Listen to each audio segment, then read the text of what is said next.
All right, so for the rear, replacing the rear springs on these cars, yeah, it's a little more tricky. And so that, like in that video Speedy did, he showed the alternate method, I guess, to go at it. Instead of dropping the whole rear cradle, just do one side at a time.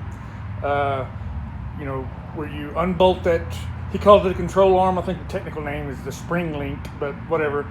You unbolt it at the hinge, drop it down, pull the spring out, put the spring back in, and then raise it back up and put that bolt back in.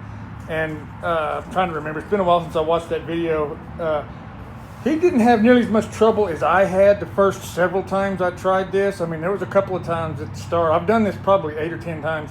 The first couple of times, I really had hell. I mean, getting that thing lined back up to get that bolt in really gave me fits.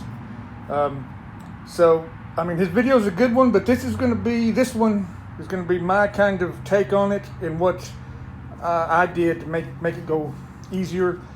I definitely have found, for me anyway, got to have 2 jacks, and it's best if both of them are wheeled. Like, you know, have a floor jack and then maybe a trolley jack. The last time I did this, just here recently, I didn't have 2 wheeled ones. I had my floor jack, and all I had was a scissor jack, which ended up working out fine. But basically, I found you need 2, because when you're taking the tension off, and especially putting it back on this spring link here, this control arm, you want to have 1 jack back here on this to kind of raise it up and level it out just a little bit while you're working the other jack on the. It's hard to explain, but I think you'll figure it out pretty quick. It's much easier to deal with this whole thing when it's a little bit more level, not completely level, but just a little bit more level. And then, of course, the last time I did it, I did not remove the shock, and it sounds like you're not going to either. You probably will want to loosen those top 2 bolts and let the shock drop down just a little bit. Those are 16 millimeters. That will help as you're trying to level this control arm out. Now, probably now also the exhaust is going to curve right back around on one side or the other. You're going to have the bolt head, as you back it out, it's going to hit the exhaust. You're going to have to drop the exhaust down or something. I'll tell you right now, whichever side that is, when you go back in with the bolt, you don't have to put the bolt in the same direction. Whichever side has it hitting this thing, when you pull it out, when you go to put it back in, reverse it.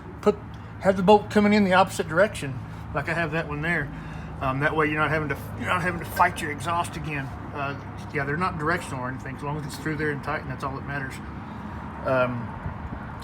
So anyway, okay. So let's say you've got it unbolted, and you've got the spring in. Now you're trying to get it back lined up.